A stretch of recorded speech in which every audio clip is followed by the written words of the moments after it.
welcome back to my film and TV channel. You all stay safe and well, and welcome if you're new. If you're not, welcome back, as I said. So, yes, we're looking at a horror anthology today. I like a good horror anthology. I mean, we go back to the days of Outer Limits, Tales from the Crypt, all this sort of thing. I used to love when I was a kid. I used to obviously buy a lot of US comics, the DC and the Marvel. I used to like all the horror ones, the sort of Tales from the Crypt on them as well. I used to always look forward to buying them from the local paper shop. I can't remember which one it was. It was called Glasses, I think it was called, in Withington in Manchester. But anyway, my sort of favourite thing. So we've got an interesting one here, although there's 6 episodes.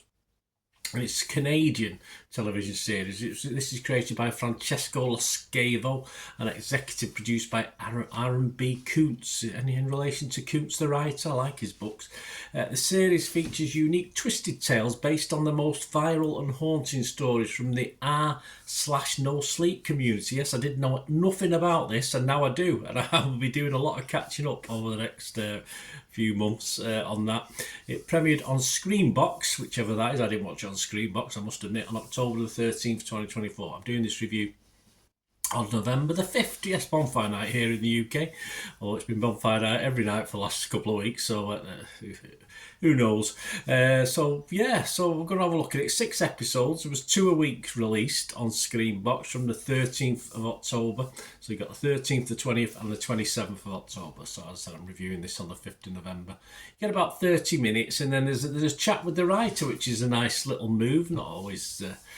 interesting. I mean, obviously, I just want to watch the anthologies. I'm not, I don't mind a little chat with the writer or read it in a film magazine, but interesting way of doing it, which I thought worked pretty well, actually. Episodes were directed by horror genre veterans, including people like Joe Lynch, Toby Poser, John Adams, Marit Ligo, and Loscavo himself, of course. So my thoughts on this, I mean, obviously, anthologies by their very style have good and bad. It's as simple as that. There's all good and bad and in between, of course, in anthologies.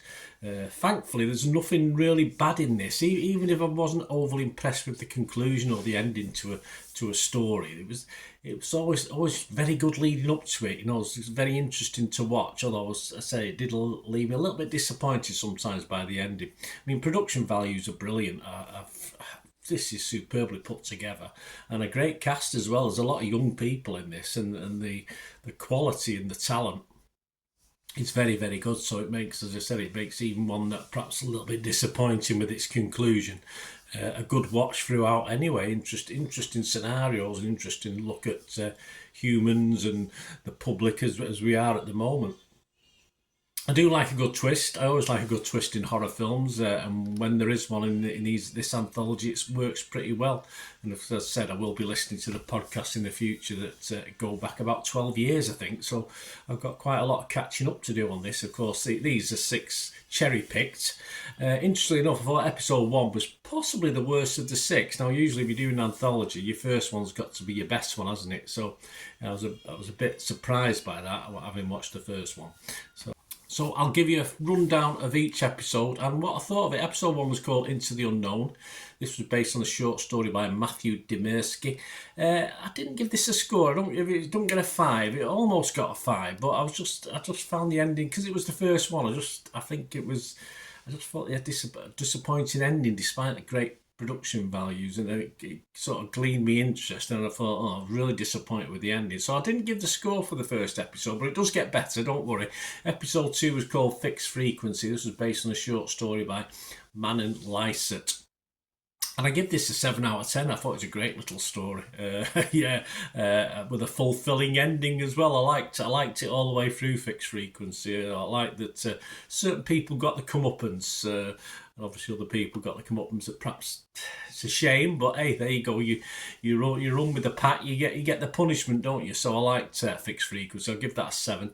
Episode 3 was called Starlight. This was based on a short story by João Ribeiro.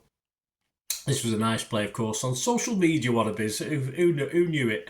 And it was really well done. I was a bit disappointed with the ending on this one, but overall, I give it a 6 out of 10. It was fine, as I say. It just wasn't a great ending for me. Episode 4 was called Carrie. It was based on a short story by Grayson Groom. Very, very atmospheric. This, they were all atmospheric, but I felt the chemistry between the two main protagonists in this was excellent, and it was a little bit obvious, but still a nice twist at the end. I still liked it, even though it was a bit, I knew that was coming, but I still liked it. I give it a 6.5 out of 10, episode 4.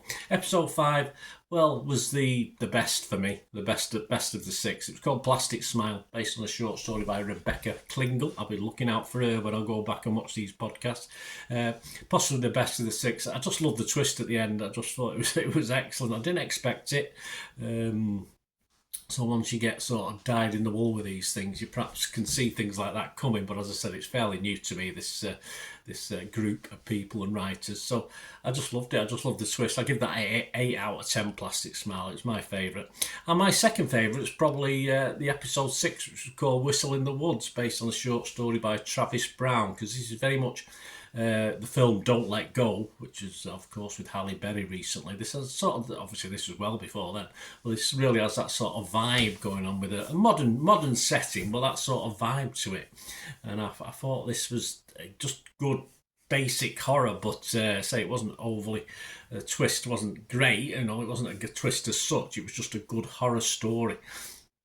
And I think that was the second best. So I'll give that one a 7.5 out of 10. So overall, Rotten Tomatoes, I'm fresh on this. Metacritic, I'm positive, and I'm going to give it overall, say, allowing for all right, one with no score and one with a 6 out of 10. I'm going to give it overall 7 out of 10 for the whole anthology, of course, as I said. But certain episodes, certainly, definitely 5 of the 6.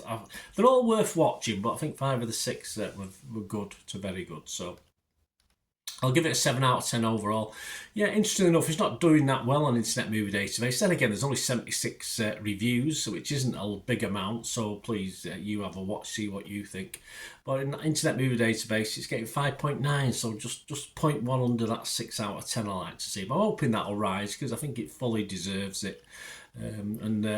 Please let me know what you think of this if you do get to watch it, and whatever territory you're in, find out how you can get hold of this, and of course the podcast now, which I'm going to go back and seek out. Guys, if you've enjoyed this, give us a like, smash that like button, that'd be absolutely wonderful. I do have stuff on football as well, my team Manchester City, I do stuff on the channel on that, so it's not all film and TV, so if you're interested in that, have a look.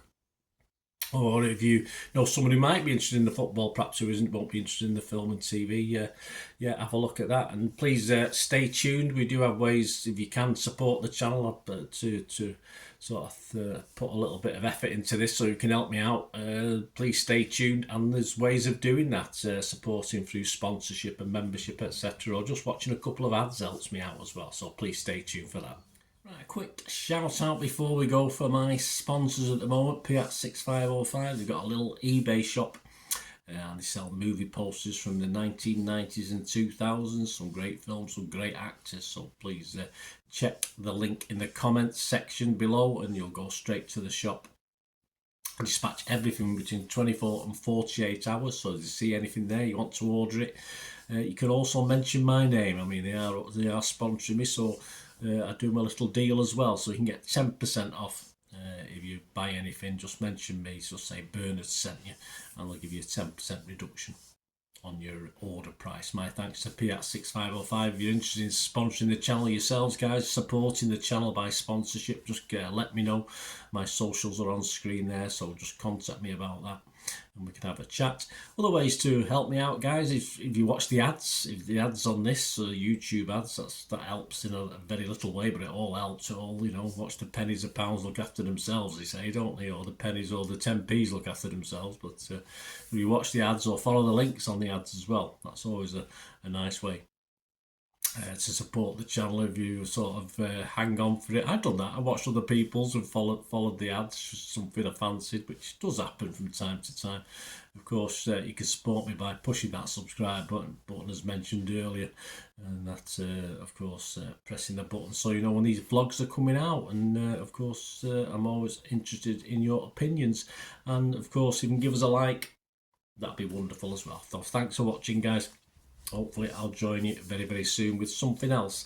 Until we meet again, I'll never ask one thing, don't I? Please stay safe, everyone. Bye for now.